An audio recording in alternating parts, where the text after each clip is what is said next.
Aron. O karon, San Pablo pare man sad punto kasi isa asawa niya. Walay mabasa nga si Pablo pare. Wala kayo mabasa nga si Pablo pare. Wala kayo basa. Oh, asanan. Buli kasi yung makatras. Asanan. Wala kayo basa. Oh, basahis ako. Para man ko sir.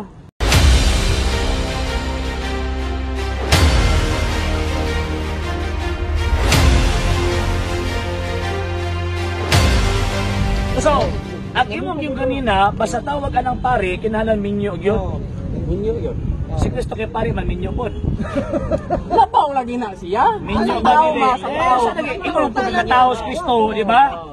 Minyo ba? Wala tay mabasa. Di, ingon makakaganina nga basta pare, kinahalan minyo. Lapaw Nga katao man kay tao man Cristo po, so minyo po Cristo. Wala lagi tay mabasa.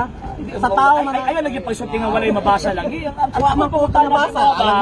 Gisundan ako imong argumento ba? Gisundan ako imong argumento basta pare minyo. Ang palusot niya man sa Dios. Kaya minyo karon kay tao man sad pud siya. Minyo. Minyo. Lagan tay mabasa. Ha? Wa ko'y nabasa. So, ay tawag ka nang may basa, di ako kutob, kaya kayo nabasa. So, ang buti pasabot, ang imuhang tawag ka ng information niya, klaro. Way klaro, kulang. Pero kung sa tao, sa Aaron. Isa, tao Aaron. O, karon, San Pablo, pare masad punto, kasi isa asawa niya. Walay mabasa nga si Pablo pare. Mabasa nga si Pablo pare. Mabasa nga si Pablo pare. Wala kayo basa. Oh, asanan. Buli kasi yung makatras. Asanan. Wala kayo basa. Oh, basahis ako. Para man ko, sir. Okay. Wala yung suga, sir. Roma. 15-26. Roma. Basahan na to, ha? Ingon man ka nga, kinang mabasa yun. 15... Suga na palihabi. 15-16. Yun. Ato yung si 15. Apan sa pagsulat kuniini, nagmaisugon ako bahin sa pipila ka mga butang nga gipainumdum ko na kaninyo.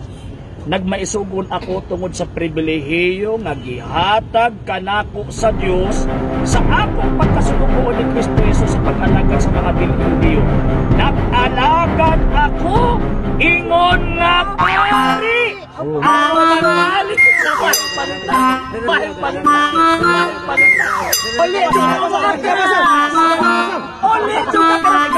sa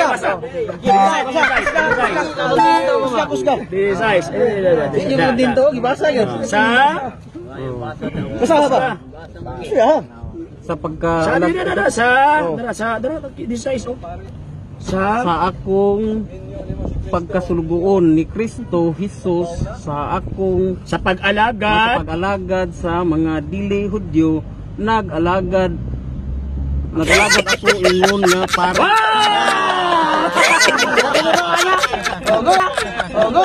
Good! Mukuli kang karomat atras! Ayun!